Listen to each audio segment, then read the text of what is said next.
welcome to Child Human Trafficking Beep 101. Today we will go into two major issues, prostitution and labor trafficking. Oh really, Nina? Yes, Jane. Okay. Oh, but first off, let's start off with some background information. Prostitution is one of the oldest jobs in human history. It is one of the only jobs you can profit from without having money in the first place. Thus, people who do not have enough money to suffice for their families use this tactic to earn money for themselves. That is why in capitalist countries, prostitution is so prevalent. It is the fastest and easiest way to gain money. Oh wow, Jane, what are some examples? Well, let's see. Today, we will be looking at some examples of the old day prostitution, or what they did more pervasively back in the day. In the old day, prostitution was simply selling your body. Although the idea is still the same from today this issue is a lot more secretive and lucrative. It is a much more serious problem as it is a global job. These days, prostitution is used for basic necessities, especially in third world countries. Now, we will juxtapose this with modern day prostitution and see some examples. Another example is in South Korea, where girls from 15 to 25 voluntarily become prostitutes. However, secretly done, they work at cafes that delivers coffees, called tabang. If the customer calls the place and asks for sexual activities in advance, the girls then deliver coffee as well as selling their bodies for the customers. Prostitutes have the knowledge now to avoid the police and still earn money through the informal sector. Although the police is now more aware of this issue, prostitutes at the same time are too, and thus they are able to find new creative ways to sell their bodies.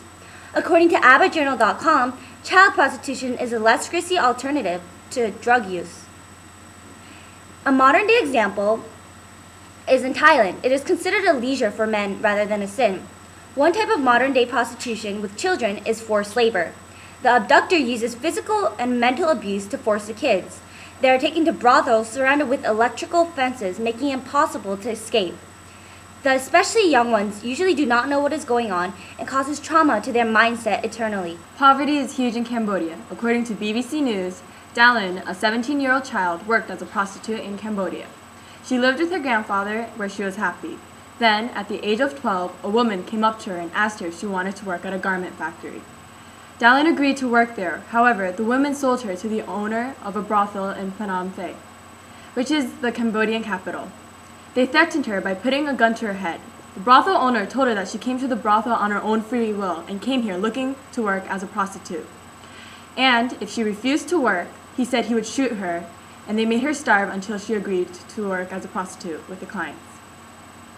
Basically, if she refused, depending on the client, they would beat her up and report her to the brothel owner. And from there, the brothel owner would beat her up and as well tell the other girls to beat her up too. The world hasn't done much about this issue. We all know about it. And we all know that people like this are out there, but we don't do much about it. Even though there are organizations that are created to help these people, it is almost impossible and extremely difficult to find prostitutes. They know where the police are and when the police come looking for them. These people know how to avoid the formal economy and keep their position in the informal economy without getting caught. This issue is at a crisis right now. Capitalism is growing around the world, and as the rich is becoming richer and the poor is becoming poorer, the gap between the rich and the poor is becoming bigger. The only way for the poor to sustain their lives is through the informal economy. This issue is at a crisis right now. Korea is one of the 5 countries in the world that completely prevents prostitution. However, even in our country, you can simply go to the streets of Itaewon and find one. We must do something about this issue.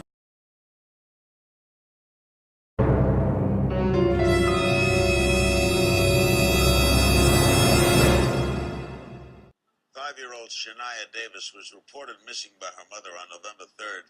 But after her body was found earlier this week, Shania's mother, Antoinette Davis, was charged with human trafficking and child abuse involving prostitution.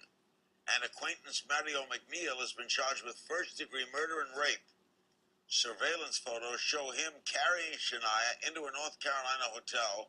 Moments ago, authorities released the cause of Shania's death as asphyxiation. Joining us in Fayetteville is Steve Sabrasia. He is a reporter for WNCN covering the story. And in Raleigh, North Carolina, Jeff Riccio, who found the young girl's body. Steve, get us up to This story is almost unbelievable. In essence, are we saying that this is a mother selling a child? That is what the police allege. That is what they have said. And that is what the evidence has led them to believe. And also, the man who was accused of kidnapping that child, Mario McNeil, the one who was originally charged with kidnapping, they've now upgraded that to murder following the investigation as they continue this. But Larry, this story has had so many twists and turns. It gets more bizarre every time you turn around. And it's really not over yet. The police say the investigation is still continuing. There are still other charges involved. There's a possibility there may have been a human trafficking ring involved in all of this. It's just very, very confusing. And to be perfectly honest, it's awfully sad.